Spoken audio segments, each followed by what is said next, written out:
Good afternoon, everyone. My name is Professor Akanksha Bhumbar, Head of the Language Department from Brijlal Biani Science College, Amravati. Today I am going to talk to you about remarkable poem Ode to Autumn composed by John Keats. The Ode to Autumn ranks among the finest poems of Keats. The treatment of the subject is perfectly objective or impersonal. The poet keeps himself completely out of the picture. He only describes certain sights and sounds without expressing his personal reaction to these sights and sounds. The poem is a perfect nature lyric. No human sentiment finds expression. Only the beauty and bounty of nature during autumn season are prescribed. The poems of John Keats were severely criticized when they were published, and he died at a very young age. However, he later came to be regarded as one of the finest English poets. His earliest poems are heavily influenced by the older Romantic poets, but he soon found his own voice and developed as an independent poet who went on to produce some of the most beloved poems in the language. An outstanding feature of Keats' poetry is its sensuous appeal. His poetry makes us see, hear, smell, taste, and touch the object he describes. The keynote of this poem is tranquility. Tranquility means calmness. The poet seems to be basking in the serenity of the autumn season. The structure is simple and clean. The three stanzas show a gradual rise of thoughts. In the first stanza, poem in the first stanza, autumn is viewed as a season of plenty. In the second, we have the personification of autumn. Personification is a name of a figure of speech. It means inanimate object is given human qualities. In the last, we are made to think with a tinge of melancholy of the cold, bare days ahead, but the sense of sadness is merged in the feeling of continuous life of nature.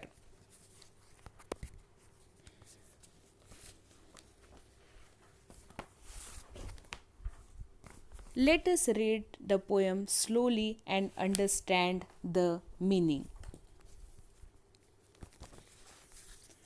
Season of mist and mellow fruitfulness, close bosom friend of the maturing sun, conspiring with him how to load and bless with fruit the vines that round the thatch eaves run, to bend with apples the mossed cottage trees, and fill all fruit with ripeness to the core, to swell the gourd and plumb the hazel shells with a sweet kernel, to set budding more and still more latter flowers for the bees, until they think warm days will never cease, for summer has overbrimmed their clammy sails. In this stanza, the poet has described the bounty, the abundance of autumn. Autumn is a name of a season. Autumn is a season of mist. It is a season during which different kinds of fruit ripen, and it seems that autumn actively cooperates with the sun in bringing about the maturity of the fruits. Thus, autumn and the sun work together for the ripening of all kinds of fruits. The vines means creeper, running round the edges of thatch roofs become loaded with grapes during autumn. The branches of the apple trees are bowed nearly to the ground with the weight of apples. The apple trees growing in the cottage gardens are covered with moss and are weighed down with fruits. All fruit is filled with sweetness through and through. The gourd grows bigger and bigger. The hazelnuts are filled with a sweet kernel.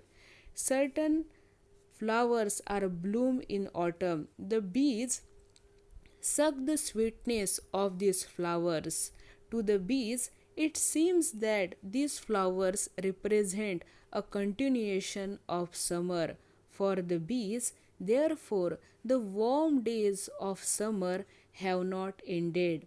The sticky cells of the honeycombs are filled to overflowing with honey, and yet autumn provides more flowers in case of bees may like to draw more sweetness from them.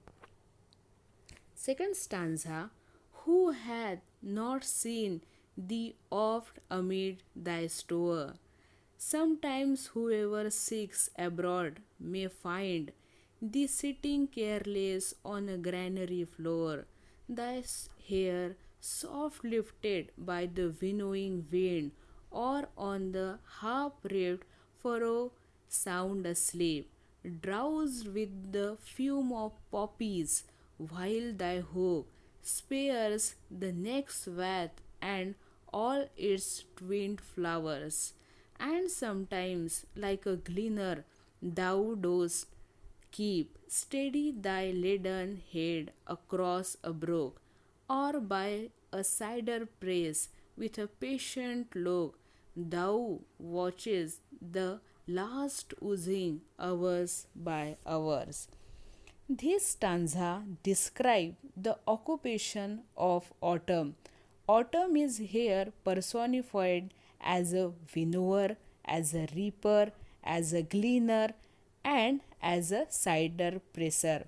Autumn is here seen as a woman who performs the task of winnowing, reaping, gleaning, and cider pressing. If anyone wants to see autumn, he may go into the fields and he will see the woman engaged in a winnowing operation while the breeze ruffles their locks of hair. This is the one picture of autumn. Secondly, we may see autumn in the shape of reaper who has been engaged in a reaping corn but who in the course of her work is so overcome by the sleep inducing smell of poppies that she falls asleep, with the result that the next row of corn remains unreaped. Thirdly, autumn may be seen in the character of a gleaner who is walking along steadily with the weight of grains upon her head, crossing a stream. Finally, autumn may be seen in the figure of a woman who is crushing the ripe apples in the wooden press to obtain their juice from which cider is to be made. This woman sits by the cider press and watches patiently the apple juice flowing out of the press drop by drop. This is a beautiful imagery by Keats. Third stanza. Where are the songs of spring? Where are they? Think not of them, thou hast thy music too. While barred clouds bloom the soft dying day, and touch the stubble plains with a rosy hue. Then in a wailful choir the small gnats mourn. Gnat is a name of a insect. Mourn Among the river swallows, borne aloft, or sinking as the light wind lives or dies, and full grown lambs loud bleat from the hilly bourne. Hedge cricket sing. It is a name of a insect. And now with the tremble soft, the red breast whistle. Red breast is a name of a bird. Whistles from a garden croft and gathering swallow twitter in the skies. In this stanza, the poet describes the sounds of autumn. Spring is distinguished by its songs. These sweet songs are not heard in autumn, but there is no need to feel any regret on that account. Autumn has its own peculiar music. The sounds of autumn are heard in the evening. When the sun is setting, a soft glow irradiates the fields from which the crop has been reaped, leaving the stumps behind. The long drawn out clouds in the sky look like the bars of a grate. At this time, the melancholy buzzing of the gnat is a name of a insect, is heard. The gnat fly about among the shrubs growing on the riverside. The gnats are carried upward when the wind is strong, and they come downwards when the wind is feeble or weak. In addition to the gnats singing in a melancholy chorus, the bleating of the full grown lambs is heard from the hills which bound the landscape. Then there is a chirping of the grasshoppers. Next comes to high, bold, and delicate singing of the redbreast. Redbreast is a name of a bird which sings from an orchid.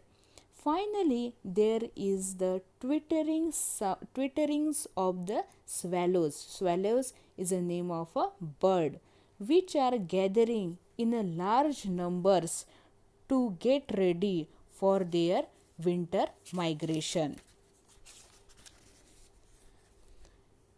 This is the most faultless of Keats' odes in the point of construction. The first stanza gives us bounty or abundance of autumn. The second stanza describes the occupation of the season, and the last dwells upon its sound. Indeed, the poem is a complete and concrete picture of autumn, the season of mist and mellow fruitfulness.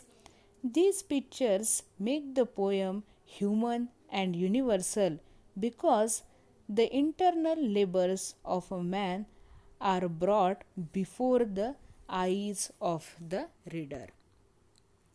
Thank you, students, for watching.